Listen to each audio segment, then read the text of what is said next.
Përshëndetje. Në klinikat pediatrike, një shenjë e shpesht është e vjella. Pse vjell fëmia? Pyesin nanat. E vjella është prezente në shumë çrregullime të fëmijëve. Le të shpjegoj më tej se si duhet vlerësuar kjo shenjë nga prindrit.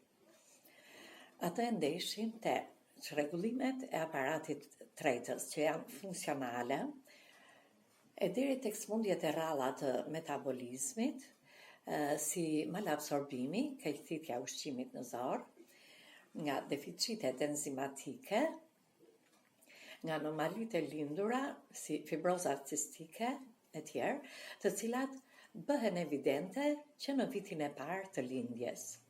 Dhe shenja e vetme e tyre është e vjella. Ka edhe të vjella për shkaqe të zakonshme, që janë kataret, rrugëve të sipërme të frymarrjes, ndonjë infeksion i aparatit tretës, diarre, ose ndonjë sëmundje tjetër infektive. Por sot do të shpjegojmë të vjellat e fëmijëve e latantit, të fëmijës 0-1 vjeç. Në moshën 0 deri në 6 muaj, fëmia vjell për shkak të refluksit, kthimi i ushqimit nga stomaku në ezofag. Në këtë rast, e vjella është vetëm një glang, nuk sjell asnjë shqetësim tek fëmia.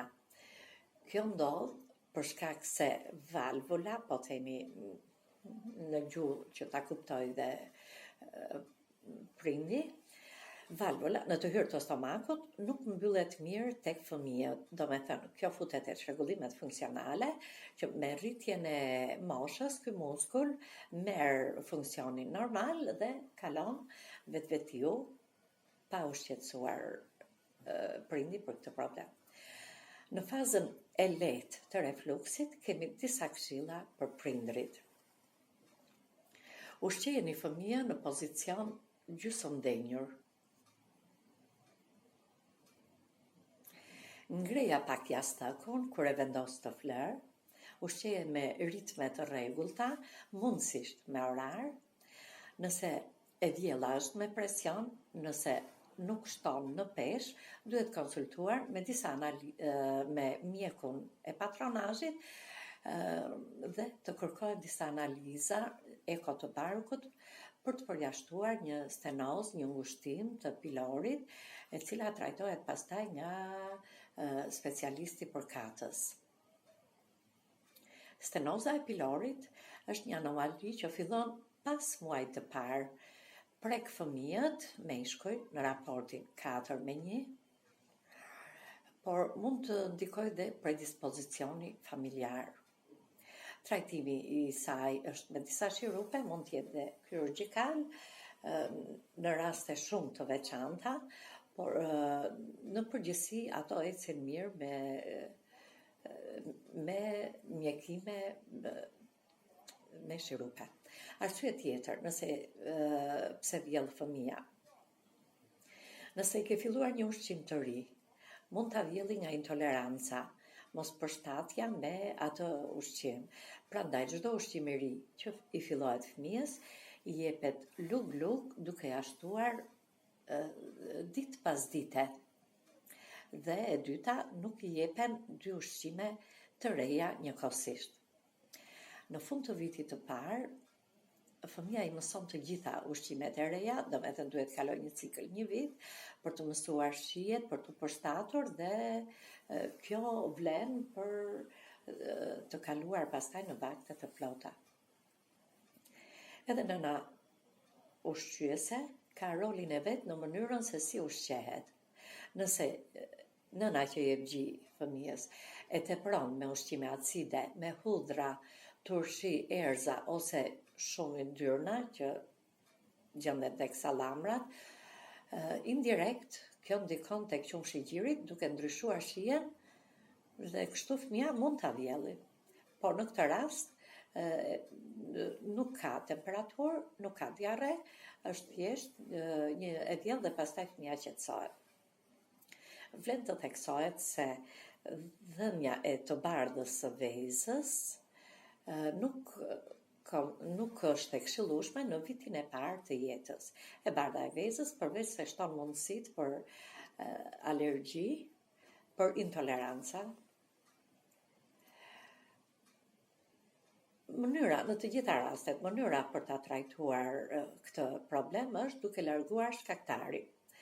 Kur jemi para një katari të thjeshtë me sekrecione të hundëve, e theksojmë këtu se fëmia i gëlltit sekrecionet, i çon në stomak dhe kjo mund t'i provokojë të vjella. Në këtë rast i bëjmë një lavazh të hundës me solucion fiziologjik, shpesh herë në ditë, derisa hundët jenë të qeta, të lira dhe frymarrja e qetë, njëkohësisht i japin dhe trisol, lug nga goja. Trisoli është mirë të mbahet në atë farmacinë e shtëpisë dhe t'i jepet në çdo rast, edhe kur vjell, edhe kur grindet, kur i dëm barku, ose edhe kur ka temperaturë, fëmia dehidrohet, në të gjitha rastet trisoli është një nga përbërësit që e domosdoshëm për kujdesin e një fëmije 0-1 vjeç. Nëse e vjella shoqërohet me temperaturë subfebrile ose edhe të lartë, këtu kemi të bëjmë me një infekcion. Kujdes kur fëmia sapo ka kaluar një gjendje virusale, prej 4-5 ditësh, ndodh që t'i fillojnë të vjellat papritur. Humbet gjallërinë e zakonshme, flë më shumë se zakonisht, është i këputur, nuk e ka gjirin, nuk shfaq diare. Kjo gjendje na bën të mendojmë për komplikacione ndaj viruseve. Dhe më e shpeshta është pneumonia. Tek fëmijët 0-1 vjeç, e kemi thënë dhe herë të tjera që pneumonia mund të ketë vetëm shenjë që është e vjella. Do me thënë, pa kollë, pa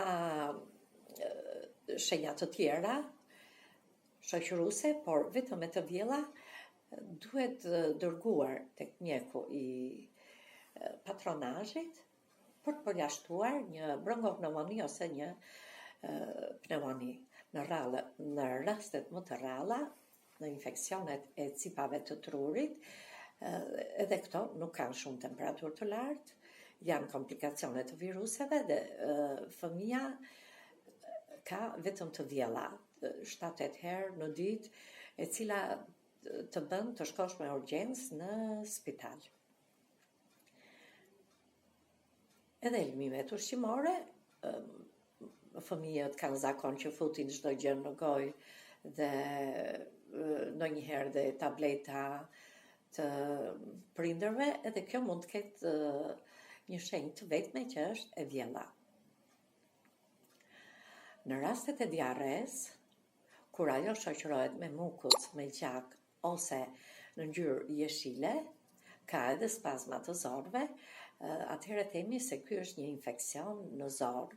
Përveç enteroviruseve, janë edhe salmonella, disi rrallë, por haset shpeshherë gjatë vitit. Dhe infeksionet e tjera të dizanteri, nga lambja e tjerë. Në rastin e diarres, fëmia dehidrohet dhe kërkon vlerësim të shpejtë të gjendjes nga ana e mjekut të patronazhit. Një fëmijë me dehidrim do të duket shumë i lodhur, ka radhë të zi në sy, në pjesën e poshtme të palpebrave, pulsi është i shpejtë, bëhet i dobët, gjuha është e thatë dhe në të tilla situata trajtohet fillimi i trajtimit është direkt me trisol, me lëngje nga goja ose edhe me serum, si ta gjykoj mjeku. Së fundmi, e vjella pa diare mund të jetë një apendicit, ndodh tek fëmijët, edhe mbi 1 vjeç kryesisht, ose ileus, nga trimi i zorëve, e thënë kështu në gjuhën popullore, ku futet njëra zakonisht zora e hollë brenda zorës së trash, invaginacion i zorës, dhe kjo shoqërohet me të vjella shumë shpesh gjatë ditës, ndonjëherë dhe dalje vetëm mukës dhe gjak. Në të tilla raste, pra, rekomandohet dërgimi në urgjencë i fëmijës. Ka një mospërputhje midis temperaturës 37,2-37,4 dhe fytyrës së zbetë të fëmijës. Është shumë i kputur, shumë i lodhur dhe grindet. Raste të tilla janë të rralla në praktikën pediatrike, por do të theksoja që e vjella pa heqje barku, kur përsëritet disa herë brenda ditës, është për të vlerësuar dhe duhet konsultuar sa më shpejt me mjekun tuaj të patronazhit. Faleminderit.